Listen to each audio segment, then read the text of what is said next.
What's going on, growers? James Prigioni coming to you live from Jersey. It's July 5th today and the gardens are looking excellent. So I want to take all of you along and show you what I'm harvesting from the gardens today. Let's go! Let's just get right into the harvesting. I've got 2 beds here that I just put in this year, and they're square foot garden beds. They've done so well for me. I've got a few cabbages that are ready, so let's harvest those. I've got a calabash cabbage, and we're just gonna cut it right at the bottom here. And this cabbage is they're so beautiful. I've never actually grown one, so I'm really excited to peel the leaves back and see what it actually looks like, kind of like behind the hood or whatever, behind the leaves. So we're gonna take some of these outer leaves out. I cannot wait to see the shape. This is supposed to have a really unique shape to it. It's supposed to be just an absolutely beautiful one. This is one of the great things about gardening too, is the beauty. Yeah, look at that thing. Wow, what a beautiful cabbage, nice and tight. And we just peel a few more leaves away and you can actually get how beautiful that is. Look at that, man. So that's one of the reasons we grow this stuff. Not just because it tastes great and because it's so good for you, but the joy it brings you, those extra fringe benefits. I've got another cabbage that's ready too, another red cabbage. It's a different variety, but it's still red. And I believe this one's called a Red Express. Let me show you right here. This head's starting to it's got really firm. So we're gonna cut that one out. And we've been harvesting cabbage for a little while now because we've got different varieties. We've got the one variety, I can't remember the name right now, but it's only 65 days to harvest. These ones take like 90 days, so it's gonna take a little bit longer, but make sure you grow a bunch of different varieties so you get the early ones after 65 days and then these late ones. Let's see, this thing's gonna have a nice shape to it. I feel like a little kid when I'm doing this, pulling the stuff away. And Masanobu Fukuoka has always said that, play like a child, have fun out there. Oh man, look at that thing. Not the biggest cabbage ever, but man, such a beautiful one. And these are supposed to look so excellent when you slice into it. Maybe I'll cut into this one and give you guys a peek a little later. I can't wait to taste these. I bet they're just gonna be so good. And I've got some cauliflower and stuff that I can harvest in just a few days. Some purple cauliflower, some pretty unique stuff. I've got some dragon tongue beans here too that all need to be harvested. And when it comes to beans, we want to make sure we're harvesting the biggest ones. Like I mentioned a lot, we want to get them early and often. So I've got a lot of dragon tongue beans and a lot of purple dove bush beans that I need to harvest, but I'll harvest all of them at once and maybe give you a little time lapse of what it looks like. Let's grab some cucumbers though, because I know I have a lot ready that I gotta get before they start going overripe. So in this section right here, I know I've got a lot of cukes. Just in this little area, you can see we've got a lot of stuff.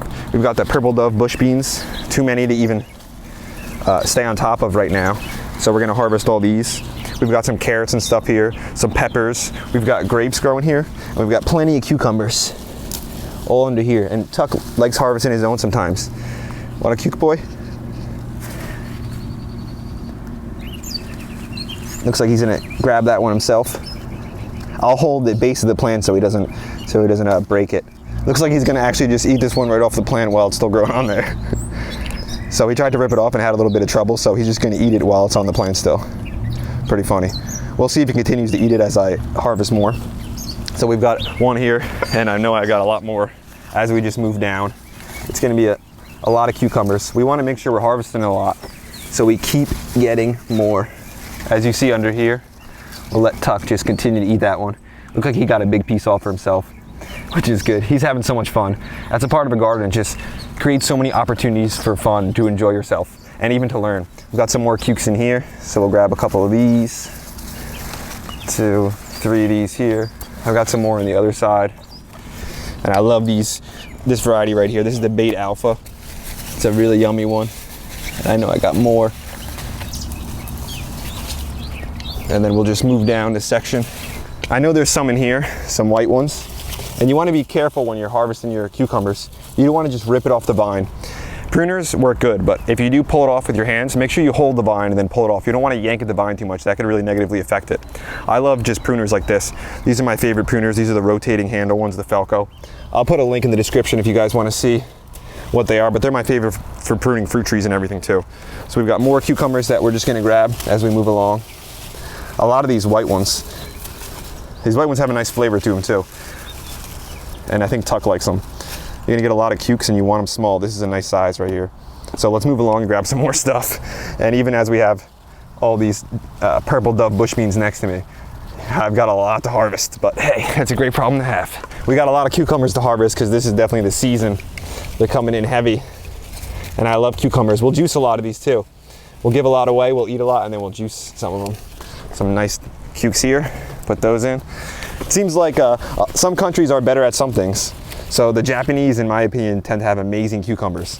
But when it comes to something like squash or zucchini, the Italian have that incredible Costata Romanesco variety. Let me grab some of these beets over here too, before I grab some carrots and some other stuff. This basket looks pretty full. We'll move on to the next one, this bowl here.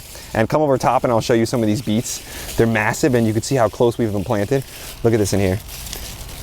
Look at the size of that beet. And we've got them right next to each other. So if you look right down here, I'm gonna pull these two beets out right next to each other. So decent beets. Here's the orange beet. These ones have a good flavor, a good sweet flavor when they're fresh. So we've got so many beets to harvest though. Let me just grab a few here for you. There's another one. Look at the size of that one. And everything that I'm gonna harvest right here, this is only gonna be 1 square foot. This is 1 square foot of beets right here. So I've got many square feet left. Right there, 1 square foot of beets. So that's enough for today. We don't want to take all of them. They'll last a little while. Then I want to show you right next to me something I'm doing.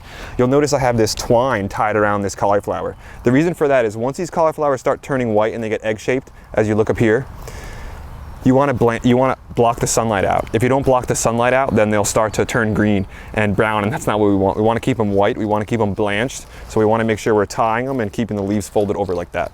As I move ahead a little bit more, we've got so many more beans to harvest too. Here's the dragon tongues and the purple doves, because those are my favorites. Basil right behind me here, but I want to grab a few more things. Let me grab some zucchini before I get even more cucumbers. Let's grab some zucchini now, but before I do that, I want to see if Tuck needs some water. Tuck, want some water, boy? Want some water? Super hot out today. It's over 90 degrees, so I'm sweating a lot myself. I bet he's gonna want some, so we'll just make sure. One of the issues that I have with Tuck, some people have mentioned, they've said, James, are you worried about Tuck eating the grapes and stuff, things that are toxic for him? I'm not really worried about that. He never has. There's so many things in here that could get him sick if he eats them. The main thing that I'm worried about is him drinking bad water, sitting water. We've got a ripe zucchini right here. And when it comes to zucchini, same thing with the cucumbers too, is you wanna make sure you harvest them early. So when you're harvesting zucchini, you want to make sure it still has the flower at the end of it. That one just fell off as I picked it, but I'll move you to another one and show you. As I just step forward a little bit, we've got another raised bed here, square foot gardening, just 1 square foot. That's all you needed for growing a lot of this stuff. And then we just trellised it into the, or allowed it to expand into onto the wood chips. Here's another zucchini, and the flower head had just fallen off that one. It's right here. So that's still okay. You want to make sure you're getting those zucchinis early, because the next one, as I move in, is just coming up right here. Let's grab some more stuff. As I move to this back corner, this section of zucchinis in this back corner is just going nuts. And it's amazing because I put this bed in just this year, and last year I wasn't growing anything in this section. So just by kind of being more creative and looking for space, I found this opportunity to be able to grow all this stuff in this back corner here. And the size of these zucchinis is just blowing me away. Look at these leaves. Biggest I've ever had them and the best they've ever looked. So there's a lot of zucchinis. We've got so many zucchinis on this one already. It's been a really productive plant, and that goes back to because we're staying on top of harvesting. There's a couple in here, at least one nice one I'm gonna grab. This plant has been really productive too. Here's another beautiful zucchini. This is really the size that I love to get them.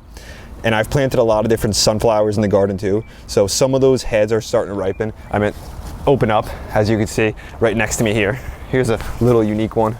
A pretty short, stout sunflower, but just starting to open up. I grabbed a few zucchinis. I still have a few more that I need to grab, but I just want to get some carrots that I've got in this front corner. And you'll notice I harvested carrots a couple weeks ago in my raised bed in my older food forest, but these ones are staggered behind. And then even behind these carrots, I have ones that are staggered behind right here. So a couple weeks separated. This way we have a long season where we're harvesting our carrots. We're really extending that harvest. So in here we're doing a square foot method. We're growing 16 per square foot. You can see right here is a perfect row. There's 1 carrot here, 2 carrots, 3 carrots, 4. Actually there's an extra. So we're doing 4 rows of 4. And some of the carrots probably doing well. Here's a double. And there's the one obtuse. So these are the yellow carrots. This one must be the yellows. Some nice ones there. We'll grab one more yellow and then get some orange carrots. We've got some orange back here, I think. I bet these ones are getting a little big. Yeah, here's some nice ones. So we know who's gonna like these carrots. Tuck's gonna love these. We've got a lot more carrots to even harvest. That's a funny looking one, look at that. We'll grab one more of these and then maybe a few purple carrots. So we've got some. Moving down to the next section, we've got the purple cosmic. You've seen these. I've grown these a few times. And then we'll move to the next section, and I wonder what ones we have in here. Sometimes I forget what I plant, so it's almost like it's exciting for me to see what I'm gonna get up. This must be like a Denver one. These are much shorter, a different kind of carrot. That looks pretty good for a carrot harvest. Now while I'm over here, I want to grab some more cucumbers. In this section, I've got a couple ripe here, and then right to the left of you over there, I've got a bunch of them. So I'll grab these two, bring some of the stuff that I got already, and then we'll move over to this section where I know there's at least a few of them. I saw them when I was walking into the garden. So put this down, and it looks like we've got a couple. Here's one here, and we'll take them this small so they keep coming. And then we got another one there. Another one here, and then another one on this side of the fence. I'll try to get through the fence. Notice that we're always growing in polycultures though. So we're getting these cucumbers, but just pan up a little bit and you'll see we've got grapes right above that. So we're making sure we're utilizing the space as much as we can. That's one of the reasons that I'm loving the square foot gardening so much, because we're, again, getting the most out of the space. We're also planting a lot of flowers and stuff in here too, so you're getting that overall beauty. I've got these flowers next to me. I've got this variety of poppy that I don't even know what it is, but it's one of the most beautiful flowers that I've ever seen. It almost looks fake to me. Let's go to the old food forest though, grab a few more things, and I just want to show you some of the beds and some of the stuff just has me so excited, and that hazelnut tree. It's definitely hot out today, but this is what me and Tuck live for. We love this. I'm sweating a lot, but I know that the heat is here. With the heat, that means the cucumbers are coming in heavy, and the tomatoes, they're right on their way. As you can see right here, man, these tomatoes just look so fantastic. They're getting so tall, and we've got tomatoes just on the brim of being ripe under there. And the sheer number of tomatoes in this section just excites me so much. I love that you can grow this much food in this little amount of space, and that just is one of the reasons I love sharing what I'm doing, because a lot of you might only have patios or a small section. You could grow food no matter how small your section is. Look at the size of these tomatoes too, and let me show you one of the things that has just made me so happy this year, and the conveniency of these little tomato clips. So I started using these tomato clips this year. It's made my life so easy. This is how easy it is for me to come out here. I need to tie it. I just grab this clip, put it on the end, clip it around, push it in, bam, done. Done tying that tomato, and I'll just prune the top. So I'll put a link in the description for these clips. Well, these clips have made a huge difference for me in just overall enjoyment out here in regards to the tomatoes. Let me show you right here though, because just because this section has a lot of tomatoes, flowers and stuff, doesn't mean we're getting different kinds of production. We've got cucumbers in here. If you just peek into this section, I'm gonna grab a nice cucumber right here. Look at it just hanging out in there. So beautiful. We'll grab that cucumber, and then these tomatoes on this side are just going nuts too. I want to give you a peek of these, because soon, if you guys want to see us harvesting some tomatoes, just be patient. Look at that. Some nice sets under here. Really nice sets, just as we continue to go down the line. And then we're just training them up these strings, so they'll continue to grow, and we'll continue to get production until the frost comes. Let me move forward now and show you a few other things and grab some more stuff too. I want to show you this bed right here. This is a lot of my summer stuff, and it's doing so well now. All different kinds of peppers and everything. They've really taken off as the weather has changed. And one of the reasons that I love showing these harvest videos so much, and it just encouraged me to get out here and share it with you guys, is because of a quote that I heard, and it says, "The price is easy if the promise is clear." That's why I'm out here showing you the harvest, because this is the promise. A food forest where you're grabbing your own food, and the price, it's a lot easier to pay when you can see what you can get. In my previous video, someone said, "James, can you give us a close-up of the hazelnuts?" because they couldn't see them. So that's what I want to do for you now, because the hazelnuts look so dang good, better than they ever have. They got so many hazelnuts on them, but this is what they look like. Here's the clusters. They have like 4 or so. The hazelnut's just going to be right inside of there. So this little cluster right here has 4. If I look right here, we've got 2 more clusters right there. If I look to my left, even more, I've got, how many? 5, 6, 7 clusters right there. And some sides of these trees are just loaded with clusters. There's tons of them on some sides, and that's because they're wind pollinated. Also, the other hazelnut tree that is right here doesn't have as many hazelnuts on it, but it's got a very distinct, different kind of hazelnut. These nuts are much longer and thinner. So it's cool having two different varieties. And again, this isn't loaded, this one, but as they start to get closer to ripening, I can start to see more and more. There's one right here too. And then again, the persimmon is such a great tree. It's reliable, it doesn't have that many issues with pests, and it's just a beautiful tree, especially late in the season. Me and Tuck still have a bunch of stuff that we need to harvest, but I wanted to show you just a couple more things before I let you go.